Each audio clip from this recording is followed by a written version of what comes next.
Apa kabar Bapak Ibu Saudara sekalian, kelas remaja, dewasa dan senior? Hari ini kita bertemu lagi di sekolah minggu Gereja Baptis Efrata. Kita akan sama-sama belajar di pelajaran yang ketiga dan keempat. Kita akan belajar dua pelajaran bersama-sama, tetapi ini saling berhubungan. Dan kita akan membuka Alkitab kita di Lukas 6 ayat 46 sampai 49. Lukas 6 ayat 46 sampai 49. Saya akan bacakan, silakan Bapak Ibu Saudara sekalian pun membuka Alkitabnya dan kita akan membacanya bersama-sama. Dua macam dasar. Mengapa kamu berseru kepadaku Tuhan, Tuhan, padahal kamu tidak melakukan apa yang aku katakan? Setiap orang yang datang padaku dan mendengarkan perkataanku serta melakukannya, aku akan menyatakan padamu dengan siapa ia dapat disamakan. Ia sama dengan seorang yang mendirikan rumah. Orang itu menggali dalam-dalam dan meletakkan dasarnya di atas batu. Ketika datang air bah dan banjir melanda rumah itu tidak dapat digoyahkan karena rumah itu kokoh dibangun. Akan tetapi, barang siapa mendengarkan perkataanku tetapi tidak melakukannya, ia sama dengan seorang yang mendirikan rumah di atas tanah tanpa dasar. Ketika banjir melandanya, rumah itu segera rubuh dan hebatlah kerusakannya. Bapak Ibu, mari kita berdoa. Terima kasih Tuhan Yesus, hari ini kami sama-sama belajar firman-Mu. Berkati kami supaya kami bisa mengerti, memahami, dan melakukannya dalam hidup kami. Dan hanya di dalam nama Yesus kami percaya berdoa, haleluya, amin. Tema kita hari ini adalah menjadi pelaku firman. Firman Tuhan yang tadi kita bacakan, Tuhan memberikan satu perumpamaan. Ada seseorang yang mendirikan rumahnya di atas batu dan ada orang yang mendirikan rumahnya di atas pasir.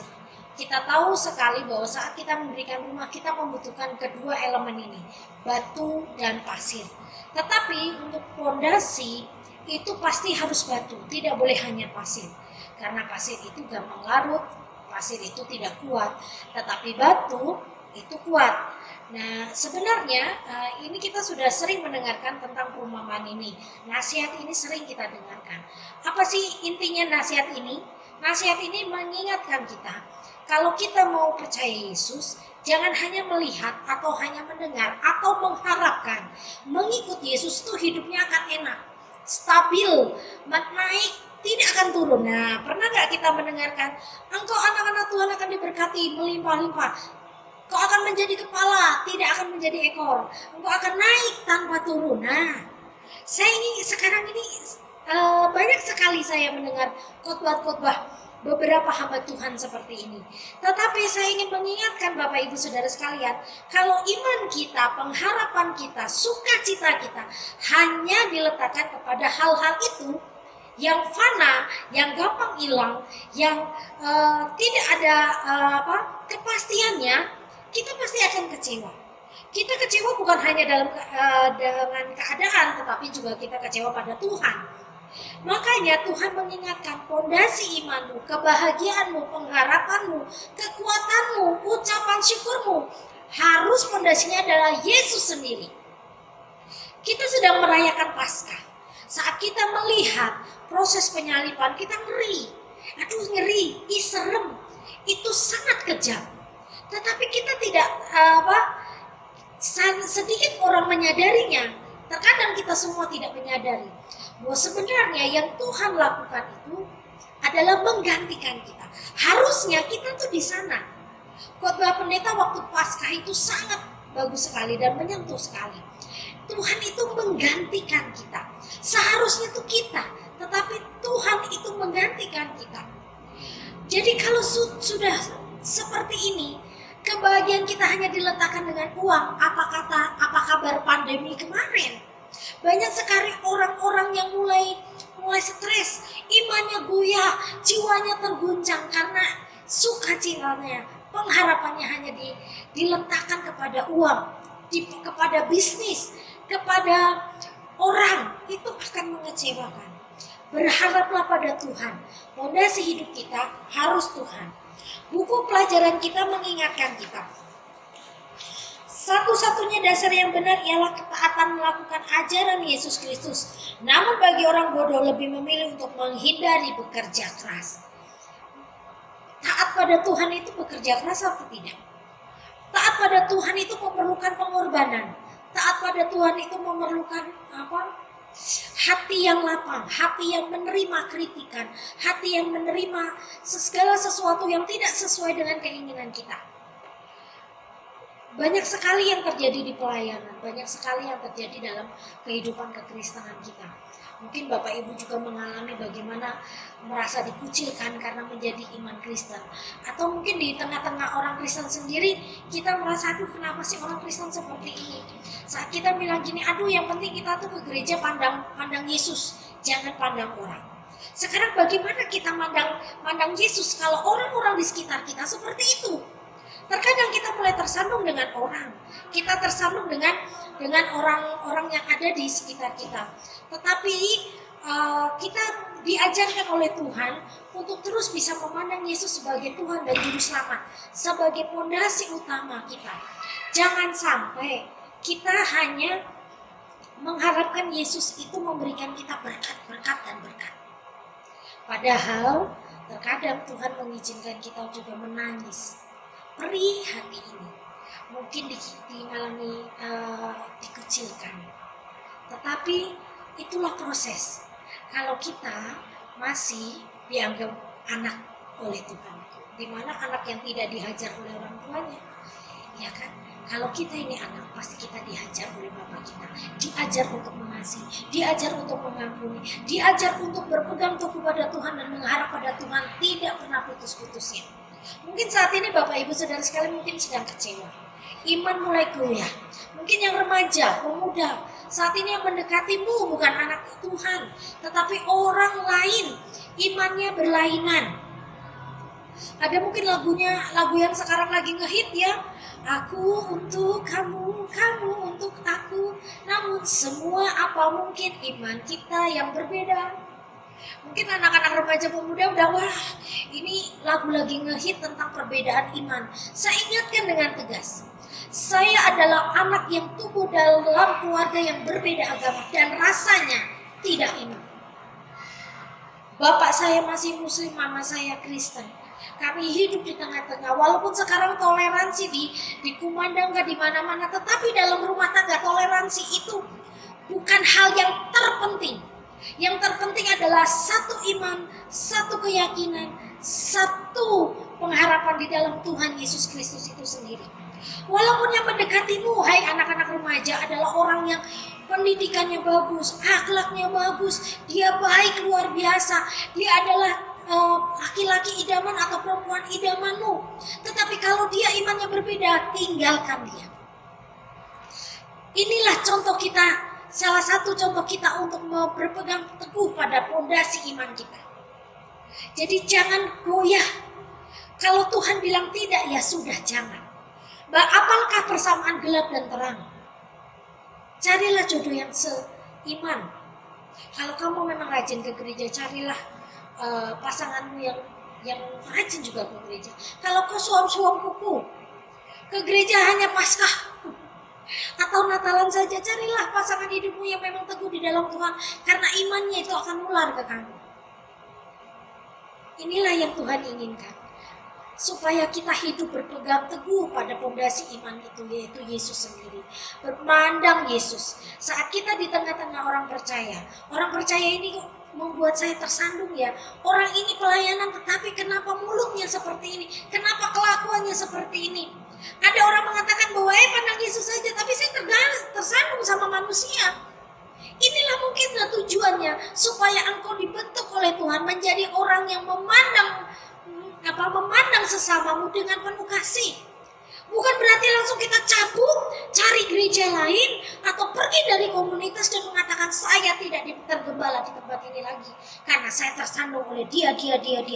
Sekarang saya mau tanya, kalau kita tersandung, itu salah kaki kita atau salah batunya? Batu itu cuma diam loh di situ, ya kan? Kita jalan, kaki kita tersandung. Yang salah itu batunya atau kaki kita? Yang salah ya kaki kita. Karena kita yang bergerak dan tersandung. Sekarang pilihan itu ada di dalam diri kita masing-masing. Kita mau tetap teguh dalam berpegang pada keyakinan kita, iman, ketaatan kita pada Tuhan Yesus, atau kita memilih untuk mengikuti hasrat emosi manusiawi kita sehingga kita jauh dari hadirat Tuhan. Itu pilihannya. Pelajaran keempat kita ini sebenarnya nyambung dengan pelajaran kita yang ketiga. Kalau kita diajari tentang pelaku firman, berarti salah satu contohnya adalah ini. Kita buka di Roma 15 ayat 1. Saya akan bacakan. Kita yang kuat wajib menanggung kelemahan orang yang tidak kuat, dan jangan kita mencari kesenangan kita sendiri. Saat kita mulai menjadi pelaku firman, kita akan belajar untuk memandang segala sesuatunya dengan penuh kasih. Memang saya akui bahwa ini hal yang sangat susah. Terkadang juga penilaian pribadi itu mempengaruhi penilaian yang harusnya kita berikan di dalam ketaatan kita dalam Tuhan.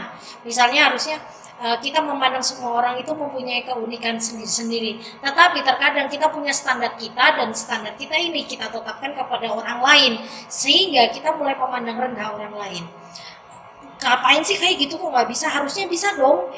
Saya aja bisa kok, cuma gampang kayak gini. Nah, terkadang kita sering dengar seperti itu.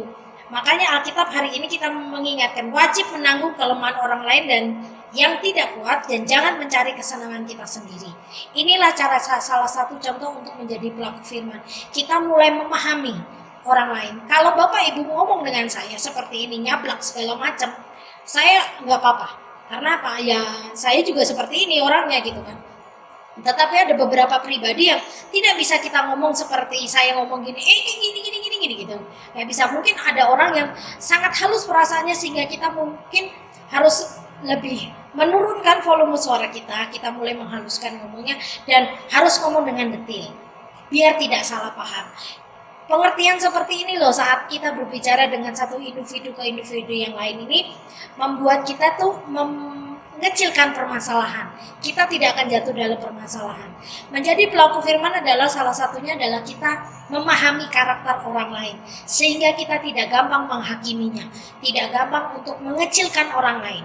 Alkitab juga di ayat 7 mengatakan, sebab itu terimalah satu akan yang lain sama seperti Kristus juga telah menerima kita untuk kemuliaan Allah.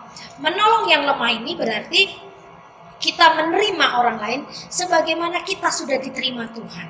Perlakukan orang lain seperti kamu ingin diperlakukan, gitu kan? Istilahnya seperti itu. Kalau kita pengen diperlakukan baik, kita juga harus memperlakukan orang lain baik. Kalau kita pengen diampuni, kita juga harus mengampuni orang lain. Begitu juga yang diajarkan oleh doa Bapa kami. Jadi pelajaran yang keempat ini, menolong yang lemah, berarti kita yang merasa gini loh, yang kuat, yang bisa memahami orang lain, mulailah menularkan apa yang kita bisa ini ke orang lain yang tidak gampang menerima orang lain. Saya punya orang yang saya ajak Tuhan. Saya tuh sama orang itu begini loh, gini. Tetapi puji Tuhan, yang orang yang sering saya ajak bicara ini, dia bilang gini, ya janganlah, mungkin dia punya sesuatu yang terjadi dalam hidupnya sehingga seperti ini.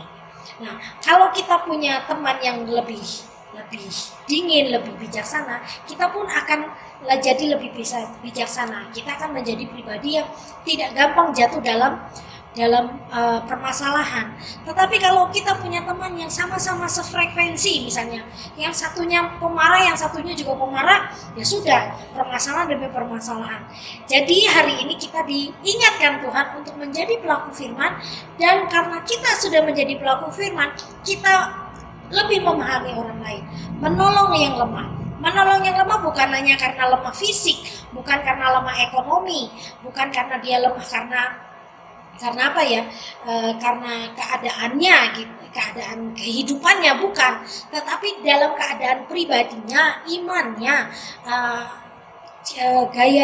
bukan gaya hidup ya, bagaimana dia menjalani hidupnya ini terkadang membuat kita kok bisa ya orang seperti ini. Ada orang yang bisa menyimpan dosanya orang lain, kesalahan orang lain dengan rapi di hatinya. Bagi saya bilang gini, kok bisa ya gitu toh. Saya nggak bisa kayak gitu tuh. Kenapa? Ya udahlah gitu. Bagi saya hidupnya ya sudahlah. Tetapi mungkin bagi orang lain nggak bisa seperti itu. Nah, karena kita tahu pribadi dilepas pribadi itu berbeda, kita diajari untuk lebih memahami orang lain. Karena kita sudah diingatkan Tuhan. Ayatnya 7 itu, sebab itu terimalah satu dengan yang lain sama seperti Kristus juga telah menerima kita untuk kemuliaan Allah. Tujuan hidup kita menjadi pelaku firman adalah kemuliaan Allah. Karena kita sudah menerima kemuliaan Allah, kita akan bisa menerima orang yang lebih lemah dari kita. Imannya yang lemah, kita kuatkan. Cara pandangnya yang lemah, kita perbaiki. Mungkin dia mulai minder dalam lingkungan, yuk kita rangkul. Yuk kita pahami. Memang terkadang itu tidak mudah, tetapi kita mulai berjuang untuk bisa memuliakan Tuhan. Kita tutup Alkitab kita berdoa. Terima kasih Tuhan Yesus untuk kebaikan Tuhan sehingga Engkau selalu ada bagi kami. Berkati kami supaya kami mengerti, memahami dan melakukannya dalam hidup kami. Dan hanya di dalam nama Yesus kami percaya berdoa. Haleluya. Amin.